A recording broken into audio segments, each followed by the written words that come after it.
This story, let's say, wasn't a routine operation. I spent 20 years on the police force and thought I'd seen it all. Muggings, shootings, the worst scum in the city. Nothing surprised me until that night. We received an emergency call from an old neighborhood on the outskirts. It was a report of criminal activity. I thought it was just addicts or vagrants, petty criminals, nothing we hadn't seen before, but I was wrong. Oh boy, was I wrong. That night my world changed forever, the logic and reason that had always guided me. They crumbled before the evidence of the inexplicable. I understood that there are things beyond our understanding, dark forces lurking in the shadows, waiting for the moment to manifest. Since then, I've lived with the weight of disagreement. I know what I saw was true even if no one else believes me, and I also know that the darkness is still out there, waiting for those who dare to challenge it.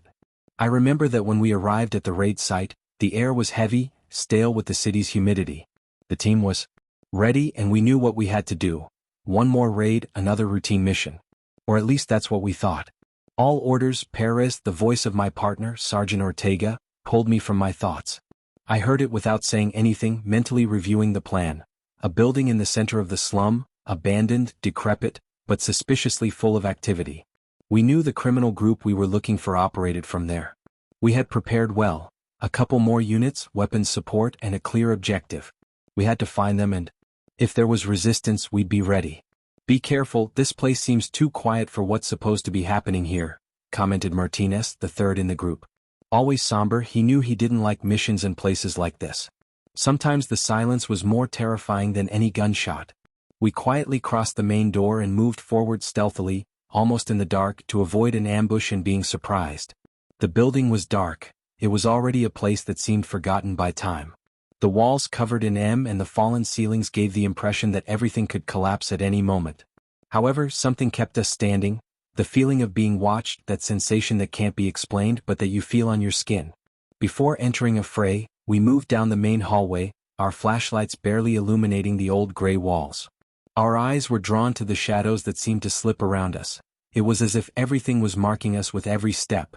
And the structure of the building was a labyrinth with narrow voids and old rooms that would know without warning.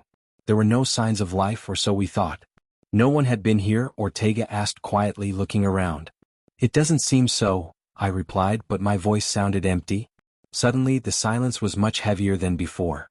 It was a huge, 3-story building filled with closed doors and broken windows. What caught our attention was the smell, something strange that wasn't typical of the stale air of an abandoned building.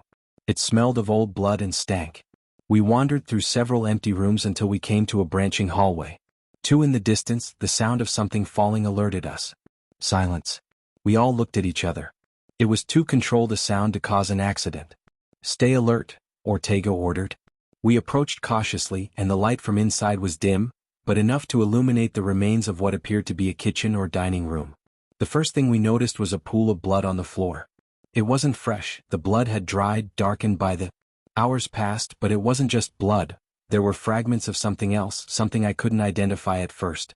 As we got closer, the details became clearer. Small bones, fragments of rotting flesh. Something had happened here, something much worse than I had imagined. What is this?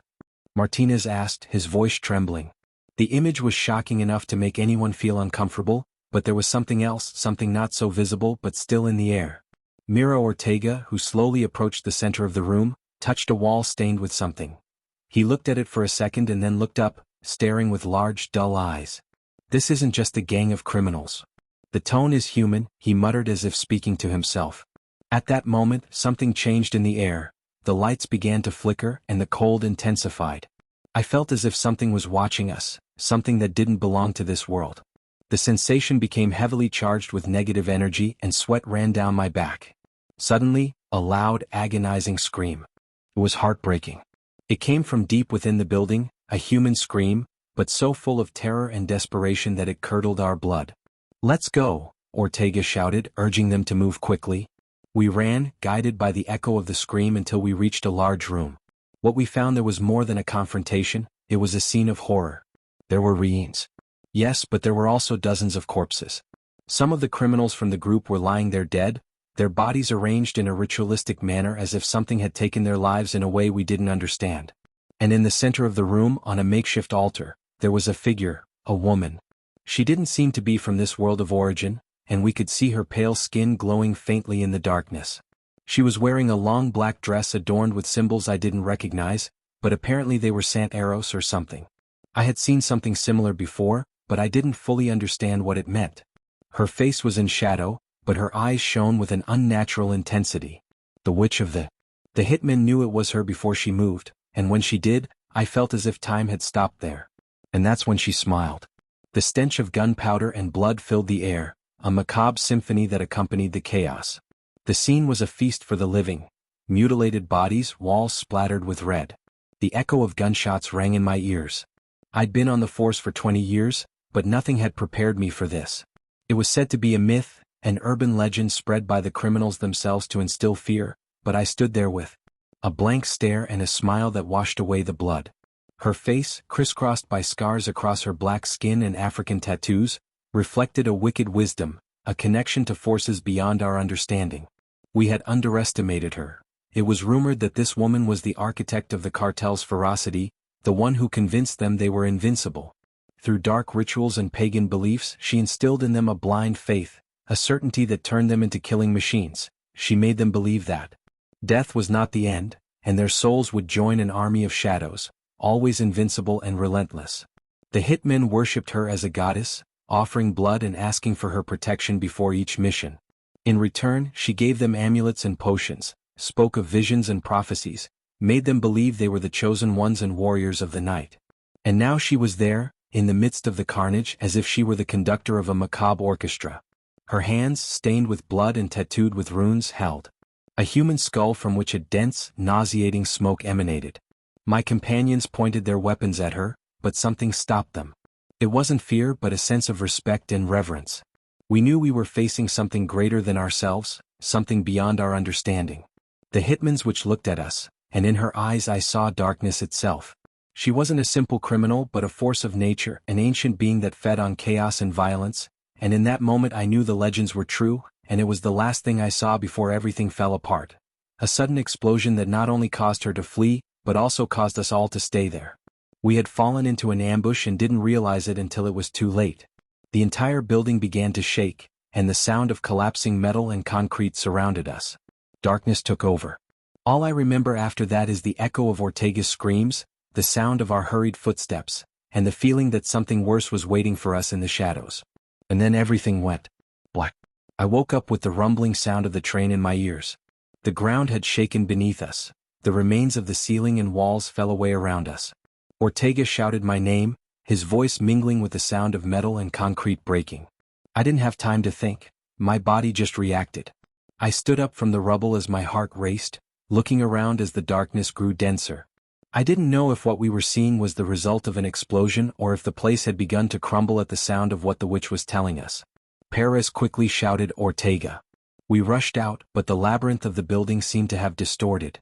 The hallways no longer followed a logical pattern. It was as if the walls, floor, and ceiling had reconfigured, making it almost impossible to escape the way we had entered. Ortega looked at me, sweat pouring down his forehead, but he couldn't find words to describe what was happening, and he knew it. Then we weren't fighting criminals, we weren't even fighting against an ordinary witch. Something darker lurked, something beyond reason. We moved forward, searching for a way out. Each door seemed to open to a new chaos, a new trap, an inexplicable sound. Every time they turned, they flickered, leaving us in absolute darkness, and the seconds seemed to drag on forever.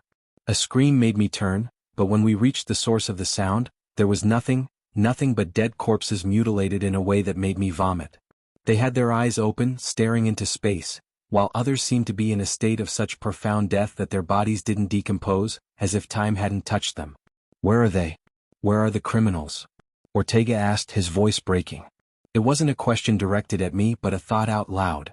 No one had seen the criminals in all the time we'd been inside. Suddenly, a deep whisper came from no one, and yet I felt something take over my mind. The words weren't clear but I understood them. As if I had heard them, my insides couldn't escape. An intense chill ran down my spine and then I understood. The building, the witch, all of this was a trap. We couldn't find a way out, and every corner of the building seemed taller, more endless. The walls crumbled behind us, and every time we tried to open a door, we found ourselves back in the same hallway. The labyrinth seemed endless. its corridors meaningless, and gravity itself seemed to be shifting, heavy as we walked. It's a trap. We're trapped, I exclaimed, my voice completely overflowing with despair. Suddenly, the witch appeared before us, her eyes shining with an intense light, impossible to look at. Her smile was as if she enjoyed our anguish, our helplessness. Dust and strange things sprang from her hands and began to envelop everything around us. We couldn't see her move, but her power felt like the walls themselves were rising up to attack us. They're here because I allowed it, but her voice wasn't coming from her throat, but from everywhere, the air, the walls, the shadows, everything belonged to her. I felt a stabbing pain in my head, and it was as if 1,000 needles were piercing my brain. My vision began to distort. Ortega fell to the ground, struggling to stay conscious, but the shadows dragged him away as if trying to devour him. No! Ortega screamed. But my voice was barely audible. The sound of the shadow grew louder and more voracious. In an act of desperation, I drew my gun, firing where I sensed the witch was, but there was no way to reach her. The blade simply disappeared before reaching her, as if reality itself was absorbing her. I felt the air becoming more unbreathable and an unbearable pressure crushing me. But then something changed. The witch took a step toward us, and the building shook with the force of another explosion. Apparently, the first had triggered the destruction of several things: gas tanks and flammable objects. The chain reaction caused the walls to collapse. He only thrashed, and a deafening roar shook everything. Around us, part of the roof collapsed, and the witch was trapped and crushed by it, unaware that she herself had fallen into the same trap. We lay among the rubble, listening to the screams of our companions fading away. The shadows were still lurking, but now we were closer to her final trap. The exit door seemed to be a few meters away, but each remaining step seemed heavier than the last.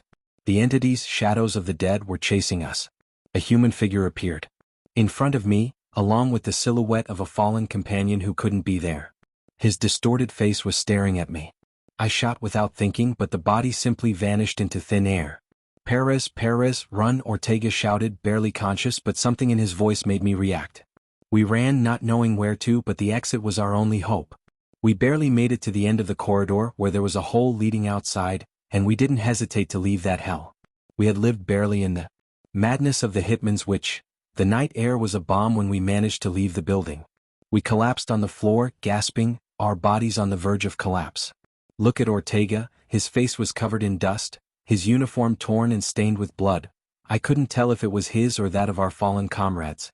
He looked back at me with empty eyes, the expression of someone who had seen something they were never supposed to see, but we were alive, or at least we thought so. When the reinforcement units arrived, they found the building partially collapsed. There were remains of the criminals from Los Regines, and our colleagues separated us for interrogation and asked us to explain what had happened. We said what we could, but every word that came out of our mouths seemed like a lie. The final report classified it as a structural collapse and an armed confrontation with these hostiles. He told us about the witch, he told us about the chaos we'd experienced, he told us about the entities he unleashed, and everything was buried. They gave us medical leave and then resigned us. Ortega and I. We distanced ourselves from that case as much as we could, tried to move on, and tried to forget. Ortega disappeared 2 months later. He didn't take anything and left no trace of him. One day he simply didn't answer his phone. I went to his house and found the door ajar. His things were intact, as if he'd gone out for a moment and never returned. I looked for him and no one knew anything. And then one day I understood. He didn't escape. Neither of us did, because even though we left the building, something came with us, and it seems like sooner or later it'll come looking for me too.